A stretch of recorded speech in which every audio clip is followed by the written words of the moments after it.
எப்படி இஸ்ரேலோட உதவியால் வளர்ந்த ஹமாஸ் இஸ்ரேலுக்கு எதிரியாக இருந்துச்சு. ஹமாஸுங்கிற ஒரு தீவிரவாத அமைப்பை அழிக்கிறதுக்காக இஸ்ரேல் பார்த்தீங்கன்னா காசாவில் இருக்க பொதுமக்கள் கூட பார்க்காம அவங்க எல்லாத்தையுமே அழிச்சு ஹமாஸை அட்டியோட ஏன் அழிக்கணும்னு நினைக்கிறாங்க. அப்படி என்னதான் ஹமாஸுக்கும் இஸ்ரேலுக்கும் நடுவோட பிரச்சனை? இந்த ஹமாஸ் அமைப்போட நோக்கம் என்ன? இந்த ஹமாஸ் அமைப்பை யார் தான் உருவாக்குனா? ஹமாஸுங்கிற ஒரு தீவிரவாத அமைப்பு இஸ்ரேல் மேலே தாக்குதல் நடத்துகிறாங்க. அந்த தாக்குதல் நடத்துறதுக்கு அவங்க 5000 மிசைல்ஸை யூஸ் பண்ணுறாங்க. ஸோ ஒரு தீவிரவாத அமைப்புக்கிட்ட எப்படி 5000 மிசைல்ஸ் வந்துச்சு? யார் அதுக்கு ஹெல்ப் பண்ணுறாங்க? இது ஃபுல்லாக தான் இந்த வீடியோவில் நம்ம பார்க்க போகிறோம். ஸோ ஸ்ட்ரெயிட்டாக வீடியோ. ஓகே, நம்ம ஹமாஸை பற்றி ஃபுல்லாக தெரிஞ்சுக்கணுன்னா இந்த எல்லா பிரச்சனைக்கும் ஸ்டார்டிங் புள்ளின்னு ஒன்று இருக்குல்ல, அதுக்கு நம்ம போய் ஆகும். அப்படின்னா தான் நம்மளால் டீட்டெயிலாக ஹமாஸ் ஏன் உருவாக்குனாங்க, எதுக்கு உருவாக்குனாங்க, என்ன நோக்கத்துக்காக உருவாக்குனாங்க அப்படிங்கிறது நம்மளால் ஃபுல்லாக டீட்டெயிலாக தெரிஞ்சுக்க முடியும். ஓகேவா?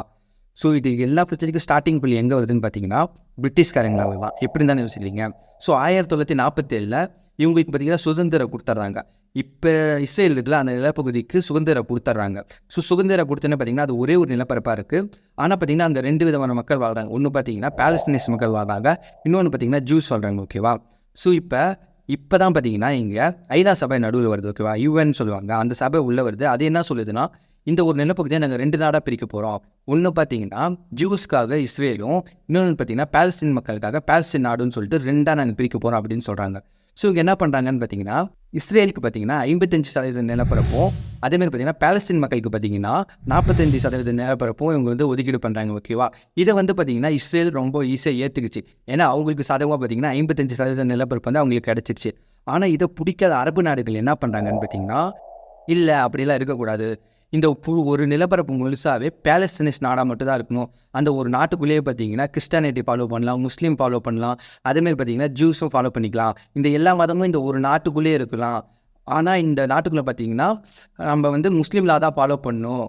ஆனால் இது எல்லா மதத்தையும் பார்த்தீங்கன்னா நீங்கள் இந்த ஒரு நாட்டுக்குள்ளே ஃபாலோ பண்ணிக்கலாம் அப்படின்னு சொல்லிட்டாங்க. ஓகேவா? ஆனால் இதை பார்த்தீங்கன்னா இஸ்ரேல் வந்து ஏற்றுக்கலாம். இஸ்ரேல் பொறுத்த வரைக்கும் எங்களோட நிலப்பகுதி எங்களுக்கு தனியாக இருக்கணும், நாங்கள் அங்கே தனியாக இருந்துக்கிறோம் அப்படின்னு சொல்லிட்டு இருந்துட்டாங்க. ஆனால் இதை பார்த்தீங்கன்னா அரபு நாடுகள் வந்து ஏற்க மறுத்துருச்சு. ஓகேவா? ஸோ இதெல்லாம் நடந்து கொஞ்ச நாள் ஆகுது. 1948 மே 14. ஸோ அன்றைக்கி பார்த்தீங்கன்னா இஸ்ரேல் தங்களை ஒரு சுதந்திர நாடாக அறிவிக்கிறாங்க. இப்படி அறிவித்தது வந்து பார்த்தீங்கன்னா அரபு நாடுகளுக்கு சுத்தமாக பிடிக்கல. ஸோ அரபு நாடுகள் என்ன பண்ணுறாங்கன்னா அதே வருஷம் 1948 மே 15 பார்த்தீங்கன்னா இஸ்ரேல் மேலே போர் தொடுத்துறாங்க. ஸோ இந்த போர் தொடுக்கிறப்ப அவங்க என்ன நினைக்கிறாங்க, இது ஒரு சின்ன நாடு, நேற்று உருவாகின நாடு, ஸோ ரொம்ப ஈஸியாக நம்ம அதை அழிச்சிடலாம் அப்படின்னு நினைக்கிறாங்க. ஆனால் அப்படி நடக்கல. ஒரு வருஷம் அந்த போர் நடக்குது. ஒரு வருஷம் கழித்து பார்த்தீங்கன்னா இஸ்ரேல் அந்த எல்லா அரபு நாடுகளையும் பார்த்தீங்கன்னா தோக்கடிச்சிட்றாங்க. தோக்கடிச்சது மட்டும் இல்லாமல் அந்த நாட்டுக்குள்ளேயே அந்த பாலஸ்தீனிஸ் மக்கள் இருக்காங்களா, அவங்க நிலப்பகுதியும் பார்த்தீங்கன்னா அபகரிச்சிட்றாங்க. ஸோ இப்போ பார்த்தீங்கன்னா மேக்ஸிமமான நிலப்பகுதி பார்த்தீங்கன்னா இஸ்ரேல் கையில் வந்துடுது. ஓகேவா? அந்த பாலஸ்தீனிஸ் மக்கள் பார்த்தீங்கன்னா அவங்க இருந்த நிலத்தில், அவங்க இருந்த இடத்துல பார்த்தீங்கன்னா அவங்க அகதிகள் ஆகிறாங்க. ஏன்னா அவங்களுக்கு ஒரு நாடுன்னு ஒன்றும் இல்லை. ஏன்னா இஸ்ரேல் பார்த்தீங்கன்னா போர் நடத்தி, அரபு நாடுகளோட போர் நடத்தி இந்த நிலத்தை அவங்கக்கிட்ட இந்த நிலத்தையும் பார்த்தீங்கன்னா பறிச்சுக்கிட்டாங்க. தன்னோட சொந்த நாட்டிலே பார்த்தீங்கன்னா அகதிகள் ஆகிட்டாங்க பாலஸ்தீனிஸ் மக்கள். ஸோ இப்போ பாலஸ்தீனிஸ்க்கு சப்போர்ட் பண்ண இந்த அரபு நாடுகள்லாம் என்ன பண்ணியிருக்கணும், நியாயமாக அந்த அகதிகள் ஆகப்பட்ட மக்களை பார்த்தீங்கன்னா தங்களோட நாட்டுக்குள்ளே கொண்டு வந்திருக்கணும்ல, தங்களோட நாட்டுக்குள்ளே வச்சுருக்கணும்ல. ஆனால் இப்போ என்ன பண்ணுறாங்கன்னா அவங்க நாட்டுக்குள்ளே ஒருத்தர் வரணுன்னா அதுக்கான ஒரு ப்ரொசீஜர் இருக்குல்ல, அது இன்னும் டைட் பண்ணுறாங்க. சாதாரணமான ஒரு ஆள் வர முடியாது, அந்த மாதிரி நிலைமைக்கு மாற்றுறாங்க. ஓகேவா? எந்த ஒரு பாலஸ்தீன் மக்களும் அவங்க நாட்டுக்குள்ளே ஏற்றுக்கவும் விடலாம். அந்த மாரி பார்த்தீங்கன்னா அவங்களோட லாவை டைட் பண்ணுறாங்க அவங்க. ஸோ இப்படியே பார்த்தீங்கன்னா மறுபடியும் கொஞ்சம் காலம் கடந்து போயிட்டே இருக்குது. இப்போ பார்த்தீங்கன்னா 1964. இப்போ பார்த்தீங்கன்னா பாலஸ்தீனிஸ் மக்கள் என்ன நினைக்கிறாங்கன்னா தங்களுக்குன்னு கொஞ்சம் நிலம் வேணும், தங்களுக்குன்னு ஒரு நாடு வேணும் அப்படின்னு நினச்சி இவங்க பார்த்தீங்கன்னா ஒரு அமைப்பு உருவாக்குறாங்க. அந்த அமைப்போட பேர் என்னன்னு பார்த்தீங்கன்னா PLO, பாலஸ்தீனிக் லிபரேஷன் ஆர்கனைசேஷன் அப்படிங்கிற ஒரு அமைப்பு உருவாக்குறாங்க. இந்த அமைப்போட அடிப்படை நோக்கம் என்னன்னு பார்த்தீங்கன்னா இஸ்ரேல் கிட்ட இருக்கிற தங்களோட நிலத்தை மீட்டு கொண்டு வரத்தான் பார்த்தீங்கன்னா இந்த அமைப்போட முக்கியமான நோக்கமே. இந்த அமைப்பு என்ன பண்ணுறதுன்னு பார்த்தீங்கன்னா சின்ன போராட்டமாக நடத்தி, இப்போ இஸ்ரேல் அரசாங்கக்கிட்ட பேச்சுவார்த்தை நடத்தி எங்களுக்கு எங்கள் நிலத்தை கொடுத்துருங்க, எங்களுக்கு வேணும் அப்படின்னு சொல்லி பார்த்தீங்கன்னா போராட்டம் பண்ணுறாங்க. இப்படிலாம் பண்ணி பார்த்தீங்கன்னா இந்த ஒரு அமைப்பு பார்த்தீங்கன்னா பாலஸ்தீனிஸ் மக்கள்கிட்ட பார்த்தீங்கன்னா ஒரு நல்ல பேரை சம்பாதிக்குது. ஓகேவா? ஏன்னா பாலஸ்தீனிஸ் மக்கள் அது வரைக்கும் பார்த்தீங்கன்னா எந்த ஒரு அமைப்பும் இல்லை அவங்களுக்கு. இவங்களுக்கு ஒன்றும் ஒரு தனி நாடு அப்படிங்கிறது ஒன்றும் இல்லை. ஓகேவா? புதுசாக ஒரு அரசியல் கட்சி அங்கே இல்லை. இப்போ தான் பார்த்தீங்கன்னா ஒரு அமைப்பு உருவாக்கி அந்த அமைப்பு மூலியமாக பார்த்தீங்கன்னா இப்போ தான் இஸ்ரேலுக்கு பார்த்தீங்கன்னா கொஞ்சம் அழுத்தத்தை கொடுக்க ஆரம்பிக்கிறாங்க பாலஸ்தீனிஸ் மக்கள். ஸோ இந்த காலகட்டத்தில், இந்த சண்டைலாம் நடந்திருக்க காலகட்டத்தில் பாலஸ்தீனிஸ் மக்கள் பார்த்தீங்கன்னா இஸ்ரேல் கூட தான் இருக்காங்க. ஆனால் எங்கே இருக்காங்க தெரியுமா? ஜார்டன் பார்த்தீங்கன்னா சில இடத்துல இன்னும் பார்த்தீங்கன்னா இஸ்ரேலுக்கு இருந்து பிடிச்சி வச்சிருக்கு. ஓகேவா? அதுதான் வெஸ்ட் பேங்க், அந்த இடத்துலையும். அதேமாரி எகிப்துக்கிட்ட பார்த்தீங்கன்னா காசா இருக்குது. அப்போதைக்குதே இந்த வந்து பார்த்தீங்கன்னா காசா வந்து எகிப்துக்கிட்ட தான் இருந்துச்சு. இந்த 2 இடத்துலையும் தான் பார்த்தீங்கன்னா பாலஸ்தீனிஸ் மக்கள் இருக்காங்க. ஸோ 1964 பார்த்தீங்கன்னா PLO அமைப்பு உருவாக்கி தங்களுக்காக நிலம் வேணும் அப்படிங்கிறது போராட்டம் ஆரம்பிக்கிறாங்க பாலஸ்தீனிஸ் மக்கள். ஓகேவா? ஆனால் இந்த அரபு நாடுகளுக்கு சும்மா இருக்காமல் என்ன பண்ணுது, மறுபடியும் 1967 என்ன பண்ணுறாங்கன்னு பார்த்தீங்கன்னா இந்த அரபு நாடுகள் மறுபடியும் இஸ்ரேல் மேலே பார்த்தீங்கன்னா தாக்குதலை ஏற்படுத்திடுறாங்க. ஓகேவா. ஸோ இப்போ இஸ்ரேல் சும்மா இருக்குமா, இந்த போர் பார்த்தீங்கன்னா ஒரு 6 நாள் நடக்குது. ஓகேவா. இந்த 6 நாள் நடந்த போரில் என்ன ஆகுதுன்னு பார்த்தீங்கன்னா, ஜார்டன் பார்த்தீங்கன்னா வெஸ்ட் பேங்க் பகுதியை அது வரைக்கும் அவங்க கண்ட்ரோல் வச்சுருந்தாங்க, அதையும் இப்போ இஸ்ரேல் கேப்சர் பண்ணிடுது. அதேமாரி பார்த்தீங்கன்னா எகிப்து வச்சுருந்த இந்த காசா பகுதி இருக்குல்ல, அதையும் பார்த்தீங்கன்னா இஸ்ரேல் போய் கேப்சர் பண்ணிடுது. அதேமாரி மேலே சிரியா பார்த்தீங்கன்னா அவங்க ஒரு நிலப்பகுதி வச்சுருந்தாங்க, அதையும் போய் பார்த்தீங்கன்னா இஸ்ரேல் பார்த்தீங்கன்னா கேப்சர் பண்ணிடுது. ஓகேவா. இப்போ என்னாச்சுன்னு பார்த்தீங்கன்னா, அதாவது ஐநா சபை சொன்னிச்சுல 45% நிலம் பார்த்தீங்கன்னா பாலஸ்தீன் மக்களுக்கும் 55% நிலம் பார்த்தீங்கன்னா இஸ்ரேல் மக்களுக்குன்னு, அது இப்போ டோட்டலாக மாறி 100% நிலமும் பார்த்தீங்கன்னா இஸ்ரேல் வருஷம் வந்துருச்சு. ஓகேவா. ஸோ இப்போ இஸ்ரேல் பார்த்தீங்கன்னா ஃபுல்லாக டாமினேட் பண்ணுது அந்த ஒரு நிலப்பகுதியை. ஃபுல்லுமே பார்த்தீங்கன்னா இஸ்ரேலோட கண்ட்ரோலாக தான் இருக்குது அந்த நிலப்பகுதி ஃபுல்லாக. ஸோ மறுபடியும் பார்த்தீங்கன்னா இந்த பாலஸ்தீன்ஸ் மக்கள் மறுபடியும் பார்த்தீங்கன்னா இன்னும் கொஞ்சம் ரொம்ப அடிமட்ட நிலைமைக்கு போயிடுறாங்க அந்த காலகட்டத்தில். ஏன்னா ஆல்ரெடி பார்த்தீங்கன்னா அவங்க இருந்த நிலப்பகுதியிலேருந்து இன்னும் பார்த்தீங்கன்னா இஸ்ரேல் பெரிய ஒரு ஃபுல்லுமே பார்த்தீங்கன்னா கண்ட்ரோல் பண்ண ஆரம்பிச்சதால் அந்த மக்களால் ஒன்றுமே பண்ண முடியல. அதை இஸ்ரேல் எதிர்த்து கூட எதுவும் பண்ண முடியாது. ஓகேவா. பட் இருந்தாலும் சின்ன சின்ன போராட்டங்களை அவங்க ஈடுபட்டுக்கிட்டே இருக்காங்க. எப்படியாவது தங்களுக்கு ஒரு நாடு வேணும் அப்படிங்கிற ஒரு குறிக்கோளோட இஸ்ரேல் மக்கள் இன்னும் பார்த்தீங்கன்னா அந்த டைமில் போராட்டம் பண்ணிட்டு இருந்தாங்க. ஸோ இப்படியே பார்த்தீங்கன்னா 20 வருஷம் ஓடி போயிருது. ஓகேவா. இப்போ 1967 நம்ம ஸ்டேட்டாக 1987 வரப்போகிறோம். ஸோ ஃபஸ்ட்டு பார்த்தீங்கன்னா காசா வந்து எகிப்துக்கிட்ட இருந்துச்சு, இப்போ பார்த்தீங்கன்னா ஃபுல்லாக இஸ்ரேலோட கண்ட்ரோல் வந்துருச்சு. ஓகேவா.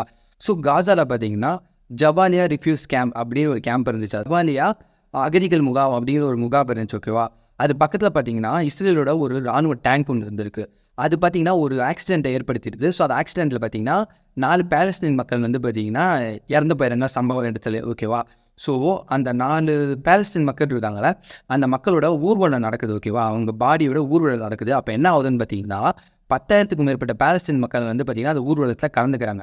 ஸோ கலந்துக்கிட்டு மட்டும் இல்லாமல் என்ன பண்ணுறாங்கன்னு பார்த்தீங்கன்னா இஸ்ரேலுக்கு எதிராக ஆர்ப்பாட்டம் பண்ணுறாங்க, செவுத்தில் தப்பு இஸ்ரேல் பற்றி எழுதி வைக்கிறாங்க, இந்தமாரி நிறையா போராட்டம்லாம் பண்ணுறாங்க. ஓகேவா.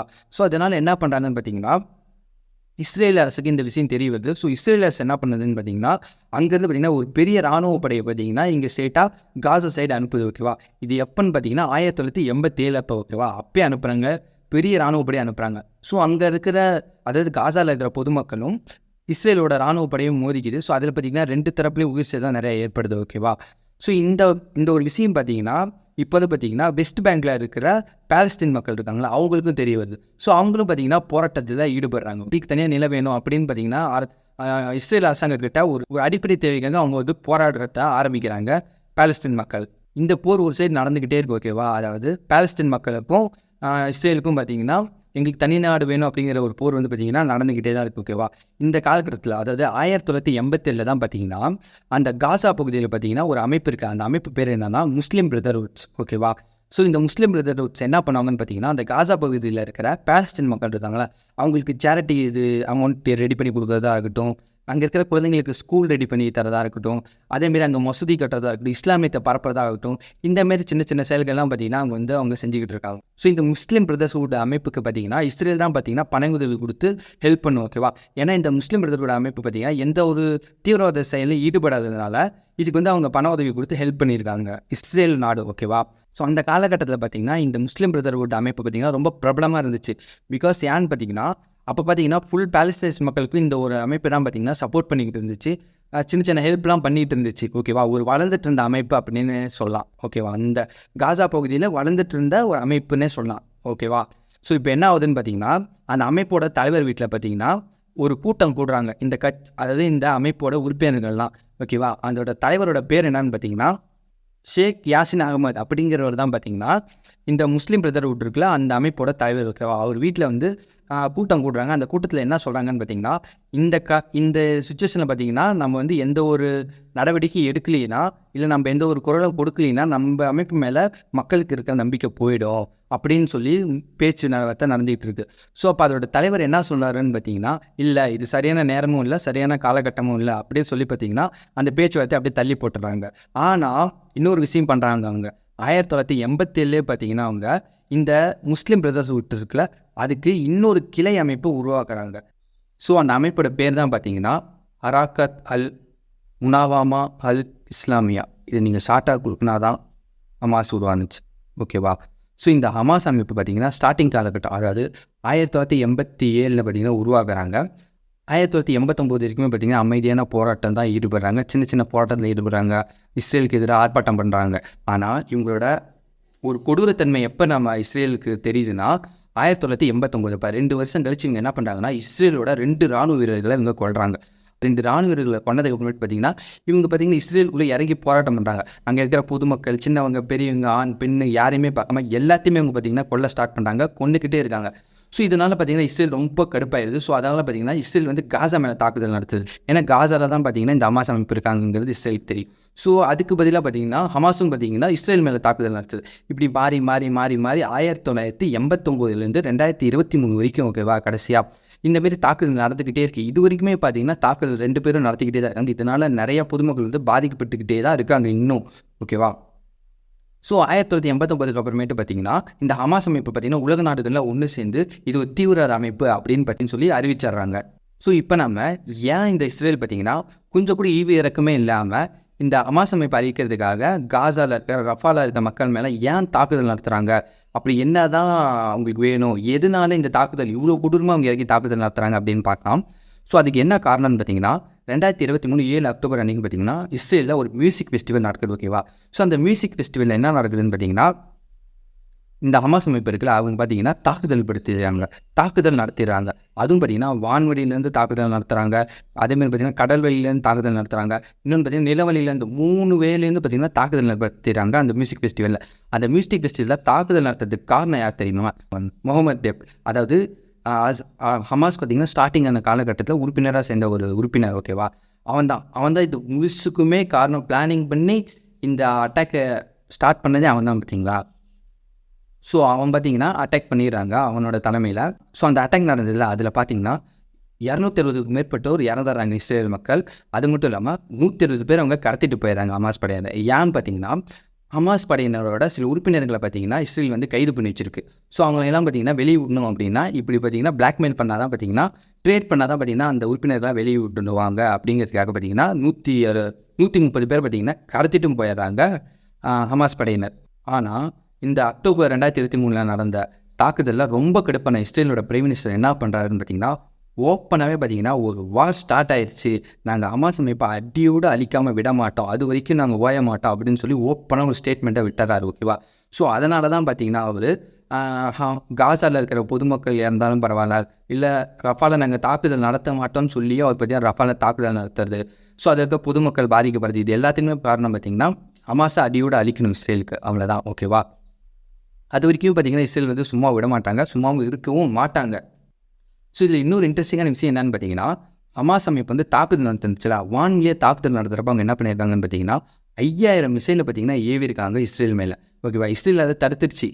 ஆனால் எப்படி ஒரு தீவிரவாத அமைப்புக்கிட்ட 5000 மிசைல் வரும் ஓகேவா, அதை யோசிக்கணும். ஸோ இஸ்ரேலே பார்த்தீங்கன்னா காசா மேலே தாக்குதல் நடத்துகிறப்ப, அதாவது அந்த 7 அக்டோபர் அப்போ தாக்குதல் நடத்துச்சுன்னா அதுக்கு ஆப்போசிட்டாக அன்றைக்கி அவங்க தாக்குதல் பண்ணுறாங்க இஸ்ரேல். அவங்களே பார்த்தீங்கன்னா 1200 மிசைல் தான் ஏவுறாங்க.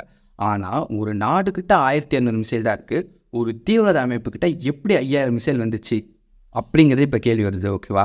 ஸோ இதுக்கு ஒரு கான்ஃபரன்ஸ் தியரி என்ன சொல்கிறாங்கன்னு பார்த்தீங்கன்னா, ஸோ ஹமாஸ்க்கு ஹெல்ப் பண்ணுறது பார்த்தீங்கன்னா ஒன்று ஈராக், இன்னொன்று ஈரான் ஓகேவா. அரபு நாடுகளுக்கு மேக்ஸிமம் பார்த்தீங்கன்னா இஸ்ரேல் பிடிக்காது ஓகேவா.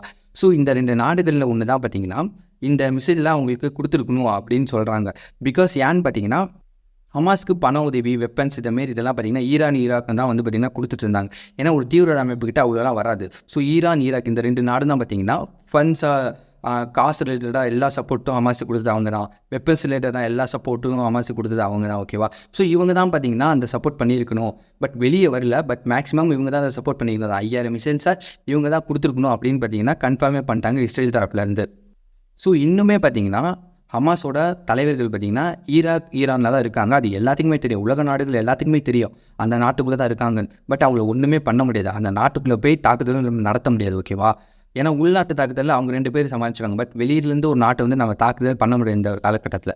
அவங்க இருக்காங்கன்னு தெரிஞ்சும் உலக நாடுகள்லாம் அவங்களை தீவிரவாதின்னு அறிவிச்சும் பார்த்தீங்கன்னா அவங்களை ஒன்றும் செய்ய முடியாத நிலைமையில தான் பார்த்தீங்கன்னா இஸ்ரேல் இருக்காங்க. ஸோ இந்த 7 அக்டோபர் 2023 அப்புறமேட்டு என்ன நடக்குது நம்ம எல்லாத்துக்குமே தெரியும். இப்போ காசாவில் போர் நடக்கிறதா இருக்கட்டும், அதுமாரி ரஃபாவில் இருக்கிற பிரச்சனையாகட்டும், இது எல்லாமே இதுக்கப்புறமேட்டு அந்த முகமது டெப்த்துங்கிற ஒருத்தன் பண்ண ஒரு சின்ன வேலையால் தான் பார்த்தீங்கன்னா அவன் பண்ண ஒரு தாக்குதலால் கடுப்பான இஸ்ரேல் பார்த்தீங்கன்னா ஹமாஸ் அடியோடு அழிக்கணும்னு சொல்லிட்டு பொதுமக்கள் இருக்காங்கன்னு கூட பார்க்காம இப்படிலாம் பண்ணிக்கிட்டு இருக்காங்க. நம்மளால் ஒன்றுமே பண்ண முடியாது, நம்மளால் வேடிக்கை மட்டும்தான் பார்க்க முடியும். ஸோ என்னால் முடிஞ்ச அளவுக்கு டீட்டெயில்ஸ் கலெக்ட் பண்ணி ரிசர்ச் பண்ணி உங்களுக்கு நான் டெலிவரி பண்ணிட்டேன். அமாஸ் எப்படி உருவானுச்சு, ஏன் உருவானுச்சு, யார் உருவாக்கினா, என்ன ரீசனுக்காக உருவாக்குனுச்சுங்கிறதுலாம் உங்களுக்கு நல்லா தெரிஞ்சிருக்கும். ஸோ என்னால் முடிஞ்ச அளவுக்கு இன்னும் நான் என்னோட வீடியோ குவாலிட்டி, வீடியோ கண்டென்ட்டை இம்ப்ரூவ் பண்ண பார்க்குறேன். ஸோ நெக்ஸ்ட் ஒரு வீடியோவில் மீட் பண்ணலாம். பாய்.